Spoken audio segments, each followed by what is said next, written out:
اچھا اوکے جی 1947 میں آپ کی عمر کیا تھی؟ 16 سال. 16 سال تھی. اچھا اور آپ اس وقت کس جگہ پہ رہتے تھے؟ مطلب محلہ کیا تھا، کون سا گاؤں تھا؟ میں چوک نواب صاحب کے قریب ترین رہتا تھا. میری رہائش تھی اور میں کتابوں کی دکان پر ملازم تھا. اچھا اچھا اچھا کشمیر بازار میں. اچھا اچھا تو اس وقت آپ کی جو فیملی ہے وہ کیا کرتی تھی؟ اس وقت آپ کماتے کیا تھے؟ آپ کا میری تقریباً کچھ 30 روپے مہینہ تنخواہ تھی. 30 روپیز. جی اس ٹائم زیادہ تھی ویسے.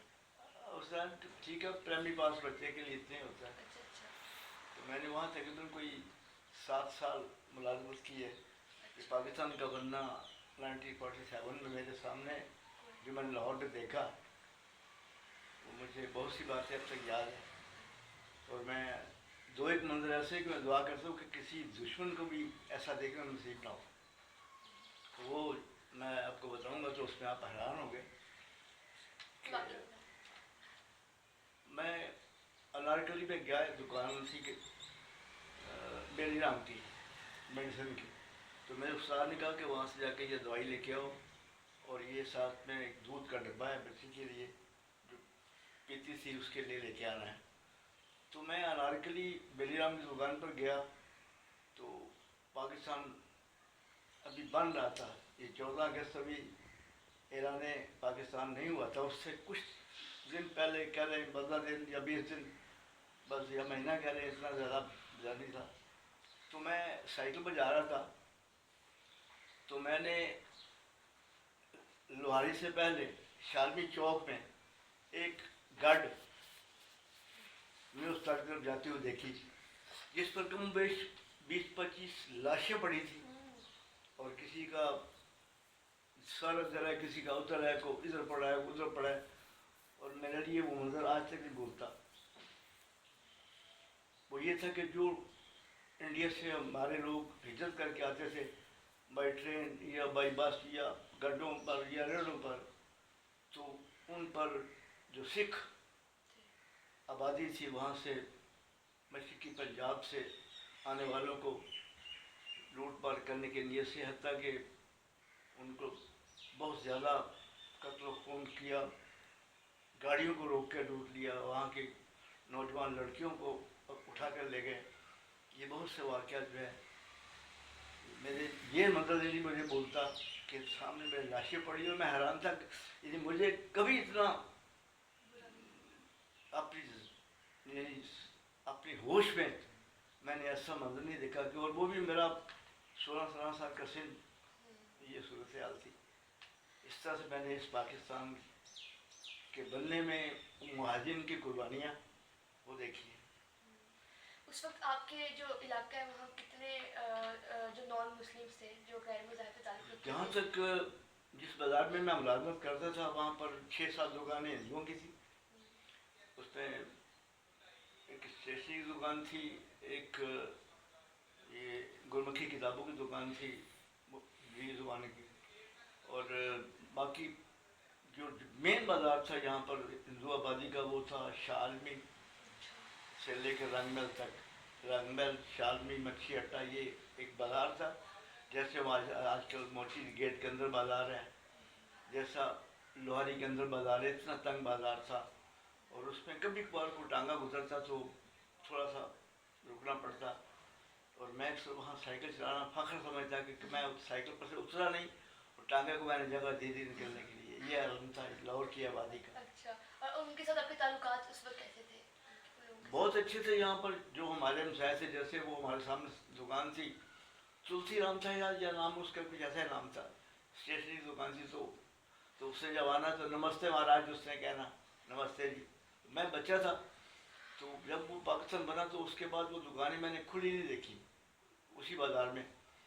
تو یہ تھا کہ وہ ایک نرالا یہاں پر دستور چل گیا کہ جو لوگ مہاجروں کے آتے تھے ان کو الاٹمنٹ ہوتی تھی مہاجروں کے تحت مکانوں کی، دکانوں کی جو ہندو پراپرٹی تھی. تو اس میں جو کچھ ہمارے کچھ ایسے مسلمان بھی تھے جو دکان لوٹتے اور اس کے بعد آگ میں آتے تھے. اور یہ میرے لیے منظر آج تک نہیں بولتا کہ شالمی کا دوبارہ گرا کے بنانا یہ اسی 14 اگست کی وجہ سے ہی ہوا، ورنہ موچی گیٹ کے اندر کی طرح، دہلی گیٹ کا جو بازار ہے اس کے اندر کی طرح بازار ہے، کشمیر بازار، ڈبی بازار، سوہا بازار، یہ وہ بازار ابھی تک ویسے کے ویسے ہیں. لیکن جو مین شاہمی جہاں پہ ہندو آبادی زیادہ اکثریت سے تھی، اس میں لوٹ مار کرنے کے بعد وہ دکانوں کو آگ شگ لگا دی گئی. اس کے بعد وہ اس کو دوبارہ امپرومنٹ ٹرسٹ نے بنایا. یہ جو آج شادی دیکھ رہے ہیں آپ، یہ پاکستان بننے کے بعد کی بات ہے. اچھا، تو جب آپ نے سنا کہ پاکستان بن رہا ہے تب آپ کا کیا رویہ تھا، آپ کے خاندان والوں کا، آپ کے رشتے داروں کا؟ آپ یہ دیکھ لیں کہ میں تقریباً کیا سکوں دسمبر کا سارا ہی سٹارٹ کر لیں اور 14 اگست سے پہلے تک موچی گیٹ کے باہر ہر اتوار کو احتجاج ہوتا تھا مسلم لیگ کا، اور نعرہ ہوتا تھا پاکستان کا مطلب کیا، لا الہ الا اللہ، بن کے رہے گا پاکستان، لے کے رہیں گے پاکستان. پاکستان کا مطلب کیا، لا الہ الا اللہ، پاکستان مسلم لیگ زندہ باد. یہ نعرہ تکبیر کے بارے آواز کبھی ان نعروں میں نہیں سنی تھی جو آج کل اسلامی نعرے ہیں. اس وقت یہ کہہ لیں کہ ملکی نعرے تھے کہ بن کے رہے گا پاکستان، پاکستان کا مطلب کیا، لا الہ الا اللہ. یہ اس زمانے میں تقریباً اس کے بعد لوگ نعرے بازی کرتے تھے تو جلوس سے گاتے تھے تو وہ ٹیئر گیس پھینکتے تھے اس یعنی مطلب احتجاج کو منتشر کرنے کے لیے. تو اس میں آنسو گیس کا استعمال ہوتا تھا. تو مجھے آج تک ایک منظر نہیں بھولتا کہ میں نے اپنا کرتا پانی نہیں تھا تو میں نے اپنا کرتا گدے نالے میں بہا کے بھگو کے اپنی آنکھوں کو نم کیا تھا. یہ مجھے آج تک یہ بھی منظر نہیں بھولتا کہ میں نے اپنے ان آنسو جو بہتے تھے ٹیئر گیس کی وجہ سے ان کو روکنے کے لیے پانی نہیں تھا جلسے کے بعد، تو پھر میں نے وہ گندی نالی میں اس کو ڈبو کے تو آنکھوں کو لگایا. مجھے اب تک وہ منظر نہیں بھولتا. اچھا، آپ کو پاکستان سے کیا امیدیں ہیں، مطلب آپ کس طرح کا ملک چاہتے تھے اور اس وقت کس طرح کا تھا اور اب کس طرح کا ہے؟ پاکستان بہت اچھا آباد ہوا، ایسٹ پاکستان تھا، اس کے بعد وہ اس کا جانا بھی ایک دکھ کی بات ہے، اس کا علیحدہ ہونا بھی ایک سیاسی پس منظر تھا انڈیا کا وہاں اٹیک کر دینا. کیونکہ ایسٹ سے ویسٹ جانے کے لیے ڈائریکٹ کوئی سوائے ایئر کے کوئی نہیں تھا. بائی روڈ جائیں تو انڈیا سے ہو کے جانا پڑتا تھا، اگر بائی شپ جائیں تو کراچی سے پھر وہ ڈھاکہ جانا پڑتا تھا. تو ڈائریکٹ جانے کے لیے صرف ہوائی سروس تھی دونوں ایسٹ اور ویسٹ کو مخلوط رکھنے کے لیے، اور اس میں ناکامی یہ ہو گئی کہ وہ انڈیا کا اٹیک وہاں کر دینا اور پاکستان کا ایسٹ سے ویسٹ امداد لے کے پہنچنا مشکل ہو گیا. یہ بھی میرے ان حالات میں نے اب تک دیکھا اور مجھے اب تک یاد ہے. بہت برا وقت تھا. میں کہتا ہوں جی آپ حیران ہوں گے کہ یعنی جب وہ 90,000 ہمارے قیدی فوجی قیدی ان کا وہ تمام اسلحہ وہاں انڈیا کی وجہ سے کچھ وہاں جو علیحدہ پسند لوگ تھے جو بعد میں بنگلہ دیش کی شکل میں وہاں وجود میں آ گیا.